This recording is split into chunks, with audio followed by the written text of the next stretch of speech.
Good morning, children. Today let us will see history's first lesson, the nationalism in Europe.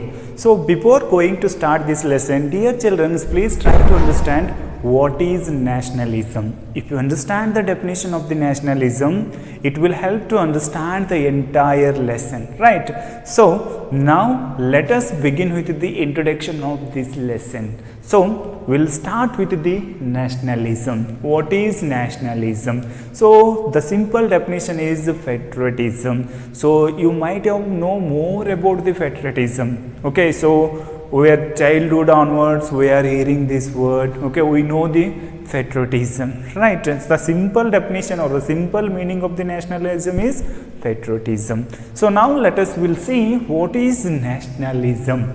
The nationalism refers to the feelings of oneness and common consciousness of the country, right? So the nationalism refers to the feelings of oneness and common consciousness.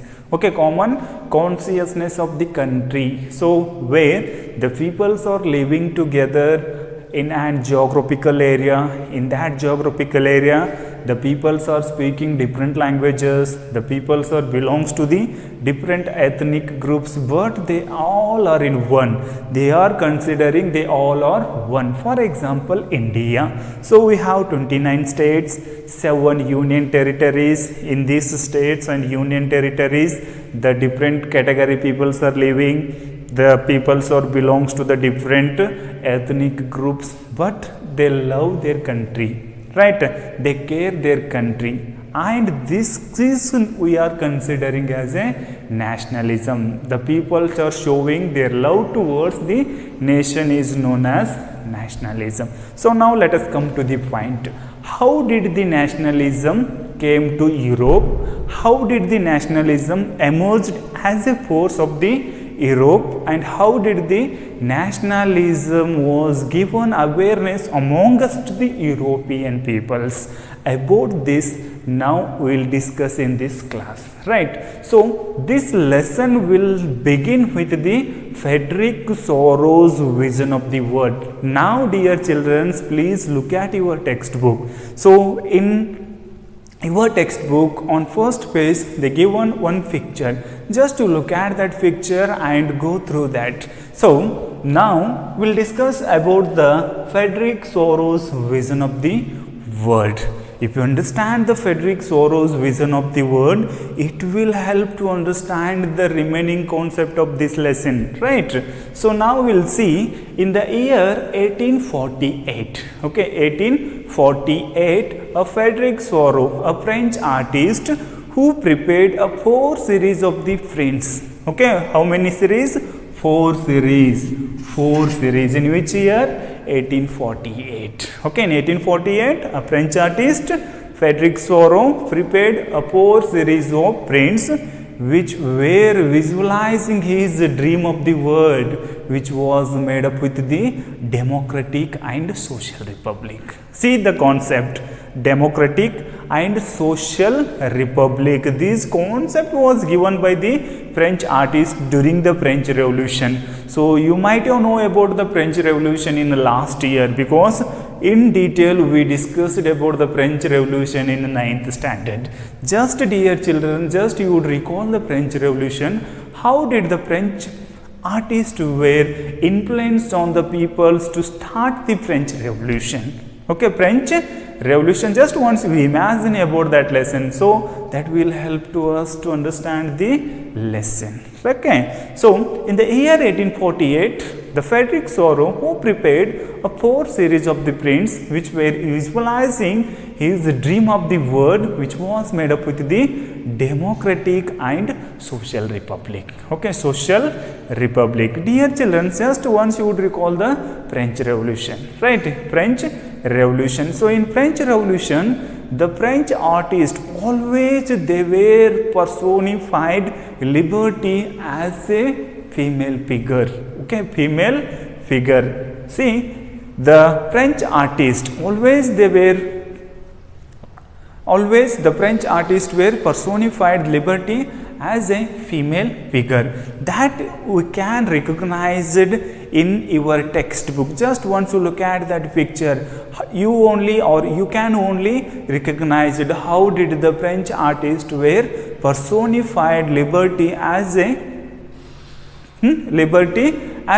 female figure, right? Female figure. Just once you see the torch of enlightenment bears in one hand and the charter of the man in another hand. Just once you look at that liberty statue, then you will understand how did the French artist were personified liberty as a female figure, okay, as a female figure. So in this Frederick Sorrow's prints, the first print was, okay, the first print was shows about the all European peoples and American peoples. Okay, this is most important.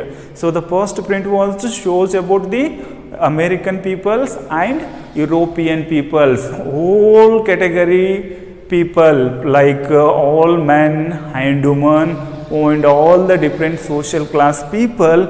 They were marching in a long train and they were offering their homages to the liberty statue just by passing it. Just by passing it. Just once you look at your image, okay, so that will show how the European peoples and American peoples were marching in a long train and how these peoples were offering their homages to the liberty statue by passing it.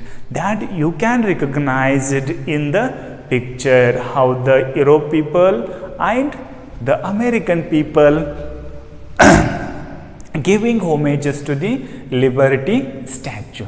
Okay, liberty statue. Now let us see, on the earth in the foreground lie the shattered remains of the symbols of absolute institution. Just look at that picture. On the earth, in that image, that was shows the absolute institution of the Europe society during the 18th century. So how did the society was under the control of the monarch during the 18th century. Okay, that was also shown by the Frederick Sorrow in his first print. Okay, in his first print. So this is most important, children. So please you remember absolute institution. Okay, how did the absolute institution was set up in the Europe society or in Europe countries. Okay, Europe countries. So now let us see the Frederick Sorrow's utopian vision. So what was the Frederick Sorrow's utopian vision? So according to the Frederick Sorrow, okay, the people of the world were grouped into distinct nation. Okay, distinct nation. So they were identified through their national flags, through their customs, through their, okay, through their customs, through their what you call that cultural background, historical background and political background, through their national flag. That could also we could see in the picture. So this process, okay, so this nationalism process was led by the America and Switzerland. Okay, America and Switzerland. Dear children, we are talking about the Frederick Sorrow's vision of the world. Okay, so in his vision, who was proceed this movement? American peoples and Switzerland peoples, right? Switzerland peoples. It was followed by the France. Before this, in France already the nation state concept or the nationalism concept was already set up in the European country like France. In French Revolution, you might have know about that process. How did the peoples got freedom from the monarchy? So already the France was introduced revolutionary tricolor flag in the country. So later the France was also followed by the Germany. Okay, France was followed by the German country. So interestingly, you know, when the France was in this movement, that time the Frederick Sorrow did not created any images or any print. So the Germany people, they had a hope to get the freedom in the year 1848. Okay, 1848. Later, the Germany was followed by the Austria. okay, and two Silesia states, or you called the two kingdoms of Silesia, Poland, okay, next Russia, Hungary, okay, Austria, and some European countries were followed by the German in this process, okay, in this process. And dear children, now you look at the image. So from the heavens above, Christ, saints, angels gaze upon the scene. So once you look at that picture above, so there we find the Christ, saints and angels gaze upon the scenes. That was utilized by the French artist or European artist to form or to give the fraternity to the all European peoples. Okay, that images were used by the French artists to create the sense of common identity amongst the European peoples. Okay, European people. So during the 19th century, in 19th century, the nationalism emerged as a force in the entire Europe countries. In which years or in which century? 19th century. The 19th century, what happened in Europe? The nationalism emerged as a force which was changed, which was brought huge changes among the European peoples, which was changed in the political field, which was changed in the social field. The entire European peoples were changed when the nationalism was emerged as a force which was swept the entire political and mental world of the Europe countries. Okay, Europe countries. So that time what happened? The nation state concept was arised. Okay, was arised. What is nation state? So this lesson will start with the nation state. Okay, nation state. So what is nation state? What were the important features of the nation state? So the first important feature of the nation state was the sense of common identity. Second one, shared history. Third one, struggle. Okay, third one, struggle. See, what is sense of common identity?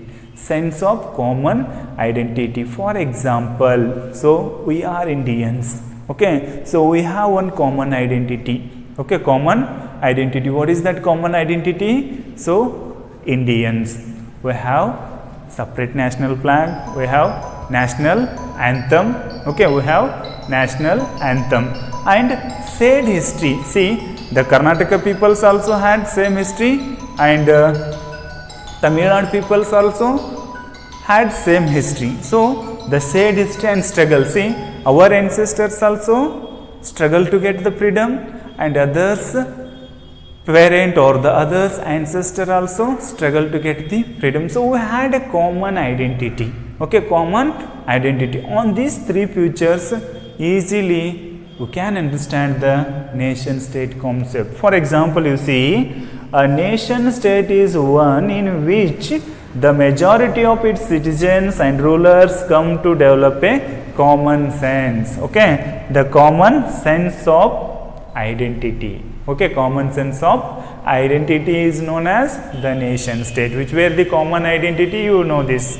Okay, you know this. So the first time the nation state concept emerged as a force in the Europe countries, which was changed entire political and mental world of the Europe countries. Okay, Europe countries. So you have to remember the nation state concept or the nation state. And at the same time, when the nation state emerged, at the same time the modern state concept was also raised in Europe. So what was the modern state? So modern state was exercised by the centralized administration. Okay, centralized administration. So about this we will discuss in the next class. Hope you understand about the introduction of this lesson. Okay, so tomorrow we'll start the lesson with French Revolution.